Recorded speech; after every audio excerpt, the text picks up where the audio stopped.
Grammar on a beach. On a mountain. Let's look at the anatomy of a verb. The sun is peeking out here from behind a cloud, so forgive me for the lighting changes. The anatomy of verbs. When we look at a verb in a sentence, we'll learn 6 things. First is the number. The number of people doing the verb. So, it could be a singular number. I see, just me. Bob sees, just Bob. You see, just you. Or it could be a plural number. We all see. Bob and I and you see. Or you all see, you and Bob, let's say, see. Or they see, Bob and his friend Sally and his other friend Pete. They see. So, when we look at a verb, we're going to learn its number. That's one thing we'll learn. Another thing we'll learn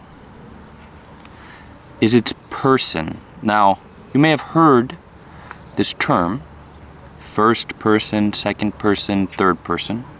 Person we can actually describe with hand motions. First person, I do the verb, or we do the verb. Second person, you do the verb, or you all do the verb.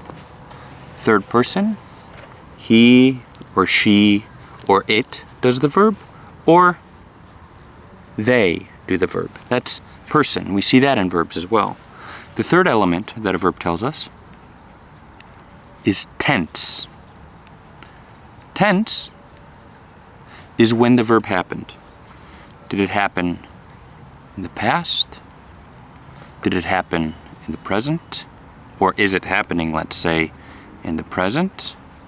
Or will it happen in the future? So verbs will tell us their tense.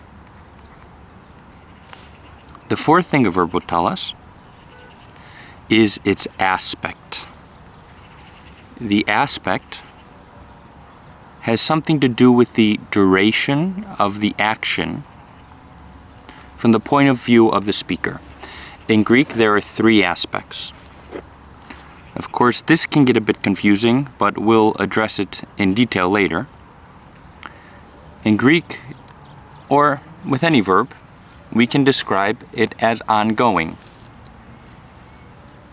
As I was walking through the park, that line, we call that line continuous aspect. Continuous aspect. It's an ongoing action. So, as I was walking through the park, boom, a piano dropped on my head. That's a one-time event. It's a moment in time that we call momentary aspect. And there's one other aspect which describes not an action that's ongoing or an action that happened once, but rather an action that has been completed, and it emphasizes the fact that it's been completed. This we can think of as a perfect circle. This is the perfect aspect, and it sounds something like this. I have done my homework. It's a completed action. Yesterday, when she called me, I had done my homework. Tomorrow, by the time she's going to call me, I will have completed my homework. That is called the perfect aspect. So aspect, all of these 3 things, whether an action is ongoing, or we'll learn later, repeated, whether it's momentary, one time, or whether it's perfect, we're emphasizing the completeness of the action, all of that we can see in a verb when we look at it. That's called the aspect. The 5th element is called the voice. In Greek, there's active, and there's middle, and there's passive voice. Voice refers to whether the subject of the verb is acting or being acted upon. For example, in the active voice, I arrest someone. I am acting. I'm doing the arresting. I'm the subject. I arrest someone. That's an active voice verb. The passive version of that would be I am arrested. I get arrested by the police. I am arrested. That is passive voice. There's another voice called middle, which is a bit more complicated, but only slightly.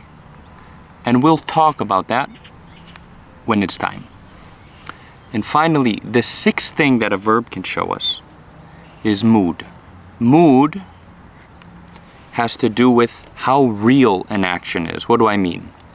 The first, most basic mood is called indicative. And what it does is it describes reality as it is. It indicates reality.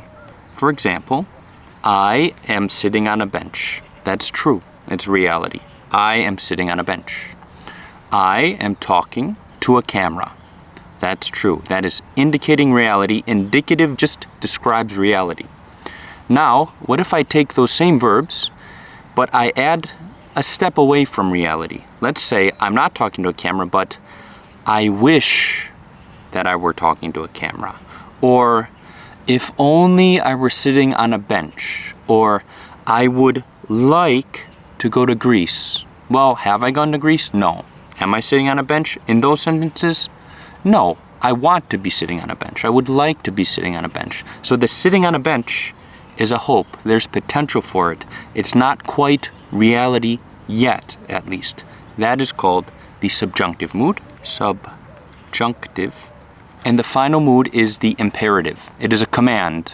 This is maybe you want something so much to be real that you yell until it happens, until it becomes real. So, sit down. You're not sitting down yet, but I'm gonna yell until you do. It's a command. The imperative mood is the mood of command. Sit, stand, spin in a circle, go to the store and buy some milk. The imperative mood. So that's what a verb tells us. How does it do it? How does it tell us these 6 things? Well, in very basic terms, a Greek verb is made up of a couple of different parts. Sometimes we'll see them all, sometimes we'll only need to use a few of them. Every Greek verb has a stem. The stem will tell us things often like aspect, whether it's momentary or continuous. Every Greek verb also has an ending.